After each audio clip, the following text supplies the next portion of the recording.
لو قعدت تفكر مع نفسك كده هتلاقي انت اخر 3 سنين انت نفسيا كل يوم بتنزل عن اللي قبله. طب ايه السبب؟ ايه اللي جد علينا؟ وهل الاي اي هو السبب في كده؟ يعني ان انت بقيت حاسس ان انت حياتك كلها بقت شبه بعض وان مفيش اي حاجه، بالعكس كل حاجه بتبقى للأسوأ. فهل ليه دور؟ ده اللي هنتناقش فيه في الفيديو بتاع النهارده. قبل ما نبدا الفيديو روح هات لك كده كوبايه قهوه ولا كوبايه شاي وتعالى ندردش مع بعض كده ونتكلم في الموضوع ده، نشوف هل فعلا هو السبب في اللي احنا عايشينه، في النفسيه اللي زي الزفت اللي احنا عايشين فيها دي، وايه الحل؟ يعني احنا ايه الحل لده؟ هات كوبايتك وتعالى نتكلم في الموضوع ده.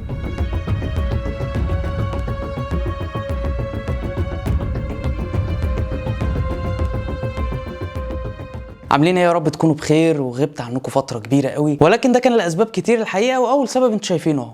يعني كنت بوضب الاستوديو اللي انتوا شايفينه دلوقتي، وده خد مني حوالي مثلا 3 شهور. يعني غيرنا الاستوديو ونقلنا وكده، فهنا بقى انا كنت بعمل كل حاجه بالشعره، كل حاجه يعني زي ما انا عايز بالظبط. ده طبعا خد مني وقت كبير، بالاضافه بقى للشغل بقى والدنيا والحاجات اللي زي دي، فاللي هو انا ما كنتش ملاحق ان انا اعمل اي حاجه في حياتي. المهم ادينا رجعنا واستقرينا، والموضوع بتاع النهارده هو موضوع ممكن تستغربوا شويه ولكن مفيد ومهم، لان انت بتعيشه كل يوم من غير ما تحس. احنا لو تلاحظوا اخر كام فيديو اتكلمنا عن الاي اي، فانا شايف بما ان عندي قناه على اليوتيوب ففي مسؤوليه عليا ان انا لو حاجه واخد بالي منها ان انا الفت نظرك ليها، وانت برضو الفت نظري في الكومنتات لو في اي تعليق عندك. ولكن الموضوع بتاع النهارده احنا بنتكلم عن الاي اي ازاي بيأثر على نفسيتك. وعلى فكره ده بيحصل فعلا كل يوم من غير ما تحس. انت يوميا يعني هتلاحظ ان انت في اخر فتره، اخر نقول مثلا 3 سنين، اول ما الاي اي بدأ بقى ان هو يعني يتوغل في كل حاجه، انت اخر 3 سنين انت نفسيا الدنيا مش حلوه. اي حد فينا بقى عنده خوف، يعني حتى لو انت مش واخد بالك منه فانت جواك خوف من ان الاي اي ياخد مكانك. انت مع التطور اللي بتشوفه كل يوم للاي اي انت بتحس اللي هو انا هيجي عليا يوم ما يبقاش ليا لازمه. انت كل يوم بتقول لنفسك الكلام ده من غير ما انت تاخد بالك اصلا. من كتر ما بتشوف التطور اللي بيحصل حواليك انت دماغك بتترجم ده تلقائي. انت ممكن ما تكونش واعي اصلا للموضوع ده، اللي هو يعني انت دلوقتي من جواك وانت بتشوفني تقول لا بس انا ما بقولش لنفسي كده. لا، هو ده بيحصل جواك من غير ما انت تعرف، من غير ما انت تحس. خصوصا اننا بقينا شايفينه في كل حاجه واعتدنا الامر لدرجه ان اللي هو بقى ده عادي، دي الحاجه العاديه. فكونها بقت الحاجه العاديه بالنسبه لك، ده بالنسبه لدماغك مش عادي. ليه؟ دماغك ربنا خلقه ان هو ينقذك من اي خطر. يعني هتلاقي نفسك مثلا، وعلى فكره ده هيكون موضوع الفيديو اللي جاي او ممكن الفيديو اللي بعده، يعني هتلاقي نفسك مثلا اللي هو انت لو عايز تقوم تعمل حاجه بس الحاجه دي فيها مجهود كبير، فتلاقي دماغك دايما بتخليك اللي هو نعملها بعدين. ليه؟ لان بالنسبه لدماغك ده خطر. طب هل انت بتبقى بتقول لنفسك ان ده خطر؟ لا، هو دماغك بيتصرف بشكل تلقائي. نفس الكلام في اللي احنا عايشين فيه. ولو انت كنت يعني متامل شويه وبتقعد كده تاخد وتدي مع نفسك وتسرح كده بدماغك شويه في الواقع اللي احنا فيه ده، هتلاقي ان انت زمان كنت بتدخل منافسة مع زميلك، او لو انت عندك مثلا محل او حاجة بتدخل منافسة مع منافسك المباشر، مع اللي بيبيع الحاجة بتاعتك او مع اللي بيقدم الخدمة بتاعتك. اشتري المخللات الذهبية وابعد عن حلويات عسلية. كان دلوقتي انت داخل منافسة مع آلة. انت كبني ادم بتتعب وبتاكل وبتنام وفي نفسية واحتياجات تانية عاطفية وحاجات كتير مش موجودة في الآلة. فالآلة يعني بلا شك هتجيبك على الارض. ده طبيعي، هي لا بتتعب ولا بتنام ولا بتاكل ولا بتحس ولا في اي حاجه. زمان انت كنت داخل في منافسه مع حد شبهك، حد بشري زيك، تقدر ان انت تتفوق عليه او هو يتفوق عليك. لكن لما تدخل في منافسه مع آلة مفيش مقارنه. هي طبعا هتتفوق عليك في بعض الحاجات، وده مش موضوعنا النهارده. فبقت منافسه غير عادله، وده بالنسبه لدماغك خطر. انت دماغك بتترجم ده على صورة خطر من غير ما تقولك، من غير ما انت تعرف. ليه؟ لان ده بيترجم في هيئة تهديد للبقاء.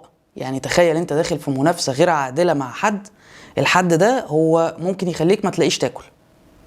فطبيعي دماغك هتخاف من الموضوع ده، فدماغك مش هتقولك بده، هي هتحاول ان هي تنقذك. طب هتنقذك ازاي؟ بان انت نفسيتك هتبقى زي الزفت. ليه؟ لان انا لو حطيت نفسي بقى مكان العقل البشري فانا لازم هزرع جواك الخوف عشان تهرب من الحاجه الفلانيه او تواجهها. طب بما ان المنافسه غير عادله فما فيش امكانيه للمواجهه اصلا، وده بمعايير التفكير المجرد، او مش التفكير المجرد، الحاله المجرده اللي دماغك دخل فيها. يعني ده مش معناه ان انت مش هتلاقي تاكل فعلا، او ان انت ده خطر فعلا بيهددك، لا خالص، وهنفهم ده كمان شويه. ولكن دماغك على طول بياخد رد فعل. فرد الفعل عشان انت كبدن بقى ياخد رد الفعل ده، انا لازم ادخلك في مشاعر سلبيه او اخلي نفسيتك مش كويسه عشان انت تبتدي تتحرك من مكانك. فبتلاقي نفسك ان اللي بيحصل العكس تماما، وبتلاقي ان انت يعني كل يوم بتقع اكتر من اليوم اللي قبله، بتقع نفسيا وبتقع ماديا وبتقع بقى في حته مهارتك في الشغل نفسه او في الحاجه اللي انت بتقدمها. ليه؟ لان انت ما عندكش دافع ان انت تعمل ده. فخلينا نلخص اللي احنا قلناه ده كده في هيئة نقط. أول نقطة من النقط اللي هي السبب في الحالة النفسية اللي بقت عند معظمنا. احنا بقالنا 3 سنين كلنا يعني بنضرب دماغنا في الحيط. فأول نقطة وهي المقارنة الغير عادلة. انت ما ينفعش تحط نفسك في مقارنة مستمرة مع الاي اي وتقعد تقول لنفسك بقى هو انا بقيت بطيء. عارف زي بالظبط كده اما يعني تنزل تلعب ماتش كورة وانت مثلا عندك مش هقول لك 30 سنه ان انا عندي 30 سنه وحاسس ان انا عجزت، تيجي تجري تلاقي نفسك يعني صباح الفل، فتبتدي بقى من جواك تحزن شويه، اللي هو انا عجزت للدرجه دي. او لما تنزل الجيم بعد فتره كده انت موقف فيها وتيجي تشيل الوزن تلاقي نفسك بتتمرن ب5 كيلو، خد لي بالك، وتلاقي واحد بيستأذنك في ان هو ياخد منك الوزن ده عشان هيلاعب عيل صغير. انت فاهمني؟ فهو ده نفس احساسك لما بتيجي تتعامل مع الاي اي، فما ينفعش ان انت تقارن نفسك بيه. تاني نقطة وهي فقدان الثقة. انت بتبقى خلاص فقدت الثقة في نفسك، لان انت بتبقى شايف ان هو والله هيعملها احسن واسرع طب انا هتعلم ليه؟ يعني انا ليه هعمل ده؟ فحتة فقدان الثقة في نفسك، في امكانياتك، في قدراتك، دي برضو مرتبطة بالنقطة الاولانية، لان انت مش هتوصل لده غير لو انت بتقارن نفسك بيه على طول. تالت نقطة ودي بقت كارثة للأسف خصوصا في الشباب الصغير، نقدر نسميها كده الكسل العقلي. يعني حرفيا انا بقيت بشوف شباب صغير هو بدل ما بيعمل الواجب مثلا اللي عليه في المدرسه وبيخلي شات جي بي تي يعمله له. احنا بقينا كسلانين لدرجه اننا مش عايزين نشغل دماغنا. مش هقول لك ان انت تقوم من مكانك، لا انت مش عايز تشغل دماغك. يعني سيبك مننا احنا، الجيل الصغير اللي هو دلوقتي مثلا 7 سنين 8 سنين لحد 10 سنين والله وبعد كده كمان، اللي بقى بيعتمد عليه بشكل كامل، وبقى هو كبني ادم مش موجود. يعني ليه انا اتعب نفسي في حاجه لما ممكن الاي اي شات جي بي تي ولا جيميناي ولا اي حاجه من دي تحلها لي؟ فدي كارثه سودا. احنا يعني ده موضوع تاني، ممكن يتعمل في فيديو، خصوصا لو انت اب او انت ام، فالموضوع ده هيكون مهم، بس يعني خلينا ما ندخلش فيه دلوقتي. تعال ندخل على النقطه الرابعه وهي القلق من المستقبل. والقلق من المستقبل ده انا مش عايز اقول لك ان هو ضعف ايمان ولا حاجه، بس يعني حقك. يعني انت شايف ان في حد بيعمل الحاجه دي احسن منك، اسرع منك، افضل منك 100 مره، نسبه الخطا اقل، ولو ان نسبه الخطا دي ما يعني هي هتبقى اقل في المستقبل. في الوقت الحالي ما اقدرش اقول ان يعني نسبه الخطا قليله، لا، لان شات جي بي تي وجيميناي ساعات بيهرتلوا بتحس ان هو مصطبح وجاي يجاوبك. فيعني نقطه القلق من المستقبل دي هي هتزيد مع الوقت، خلي بالك. يعني انت نفسيتك اللي مش حلوه دلوقتي دي هي هتبقى اسوأ بعدين. كل ما هو بيتطور كل ما انت بتقع، وطبيعي ان انت تكون قلقان، لان انت دايما هتبقى حاسس اللي هو هياخد مكاني، الاي اي دايما هياخد مكاني. انت هتبقى حاسس الاحساس ده زي بالظبط كده ما تبقى شغال في شركه وتلاقيهم جابوا موظف بياخد ربع مرتبك او عشر مرتبك كمان، وبيعمل كل حاجه احسن منك. طبيعي هتخاف، طبيعي هتقلق. هتقول لي طب انت سويت الدنيا في عينينا والدنيا بقت يعني، او ما اقطع شراييني طيب، ولا شغل تامر عاشور، ولا اعمل ايه؟ هقول لك لا، هو المشكله مش في كل ده، هي المشكله بس في طريقه تفكيرك. بص الموضوع بسيط خالص، مشكله في طريقه تفكيرك واستخدامك ليه. شايف النقط اللي احنا اتكلمنا فيها من شويه دي؟ هنعمل عكسها ازاي بقى؟ تعالى واحده واحده نتكلم في الحلول، وازاي ان انت تستخدم الاي اي بحيث ان هو يخليك احسن من الفتره اللي انت فيها دي، خليك احسن كمان من زمان. تعالى نتكلم في النقط اللي انت لو فكرت فيها وعملتها حياتك هتكون احسن. ببساطه اللي انت شايفه تهديد هو ممكن يكون موظف عندك. يعني اللي انت شايفه تهديد ده هو ممكن يكون فعلا موظف عندك، ويخليك الحاجه اللي انت كنت بتعملها في يوم انت بتعملها في ساعتين، وانت اللي عاملها. مش الاي اي، لا انت اللي عاملها. الاي اي بالظبط هو شبه الاله الحاسبه. تفتكر زمان، يعني ممكن تكون ما تفتكرش، بس زمان يعني لما كنا في ابتدائي كان ممنوع ان احنا نستخدم الاله الحاسبه. كانوا دايما بيعلمونا ازاي نحسب بايدينا، ازاي تحسب بقلم وورقه. ده بالظبط اللي احنا فيه. الاي اي هو الاله الحاسبه بتاعت زمان. فاللي كان بيحصل ان هم في المدرسه لما كانوا بيعلمونا ازاي نحسب بايدينا، وبعد كده لما نكبر شويه يدونا الاله الحاسبه نستخدمها. ده ليه؟ ده لان لازم يكون عندي الاساسيات اللي تخليني اعرف هل الاله الحاسبه دي حسبت صح ولا غلط، هل الرقم اللي طالع على الشاشه ده منطقي ولا مش منطقي. فالاي اي فعليا هو اداه، هو اكنه قلم في ايدك، اكنها آلة حاسبة في جيبك، مش حاجة هتاخد مكانك.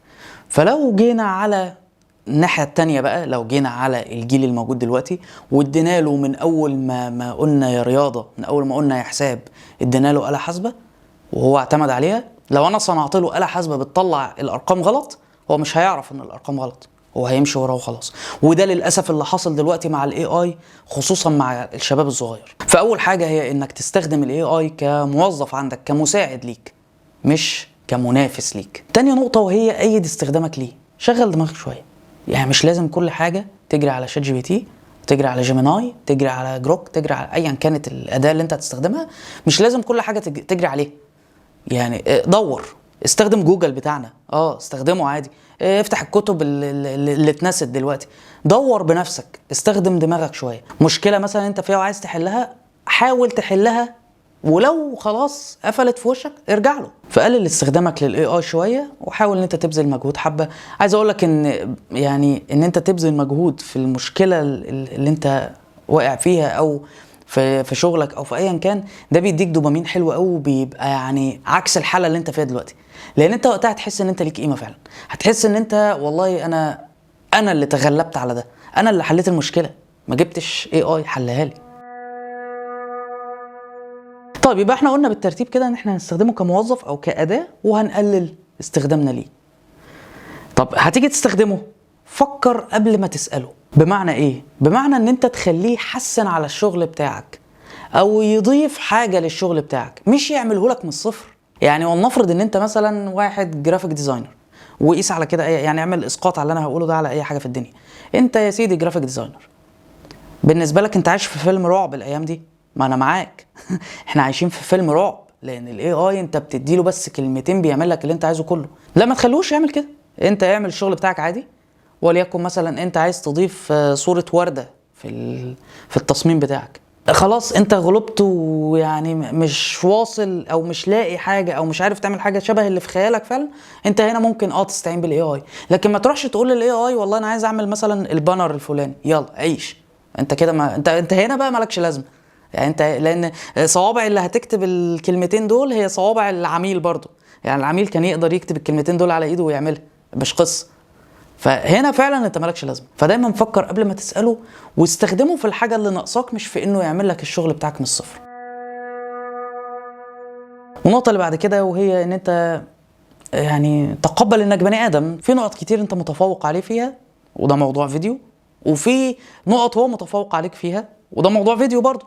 يعني انا كنت اتكلمت كده سريعا في الفيديوهات اللي فاتت عن النقطتين دول، ولكن لا، في تفاصيل اكبر من كده بكتير. فما تحطش نفسك في مقارنه معاه، وتقبل ان انت السيد عليه، انت اللي بتديره، انت اللي بتحركه، مش هو اللي بياخد مكانك. يعني انت بتستخدمه كموظف عندك. يعني لو تفتكر كده شات جي بي تي اول ما طلع كنا مسمينه العبد.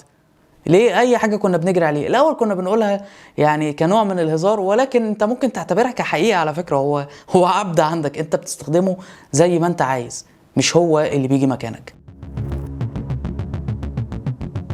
واخر حاجه هختم بيها الفيديو، وهي ان انت حاول ان انت دايما ما توقفش انك اتعلم اي حاجه تيجي قدامك يا سيدي، بافتراض حتى ان الاي اي بيعملها احسن منك. اتعلم بنيه ان انت يعني بتحاول تكون احسن. اتعلم بنيه ان انت تاخد ثواب عند ربنا. اتعلم بنيه ان انت بتعمل اللي عليك، اللي هو والله انا يا رب ما قصرتش، انا قاعد بحاول ان انا اتعلم، بحاول ان انا اجتهد في شغلي. شيل بقى كل القصص بتاعت الاي اي والمشاكل اللي بيعملها والكلام ده كله من دماغك، وفكر في الموضوع ببساطه.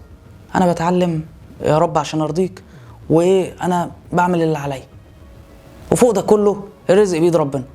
والله انت مش هتموت من الجوع، من الاخر هو ربنا كتب لك ان انت تاخد 100 هتاخد 100، كتب لك انك هتاخد 1000 هتاخد 1000. في بقى اي في تنانين مجنحه مش فارقه. فعايزك تشيل الخوف والرعب اللي جواك من الاي اي ده، شيله من دماغك خالص، وهو مش هياخد مكانك طول ما انت بتتعلم كل يوم، وطول ما انت حاطه تحت طوعك، مش بتعتمد عليه في كل حاجه، مش بتخليه يعمل لك شغلك من الصفر. اتمنى يكون الفيديو فادك، وعايزك تسيب لي كومنت كده تقول لي رايك في الكلام اللي احنا قلناه النهارده، وقول لي وجهه نظرك في موضوع الاي اي ده. هل هو فعلا اداه انت تعتمد عليها وتخليك احسن، ولا هو منافس ليك وفعلا هياخد مكانك؟ انا عايز اعرف رايك في التعليقات. تنساش ان انت تشترك في القناه وتفعل زر الجرس. اشوفك الفيديو اللي جاي. سلام.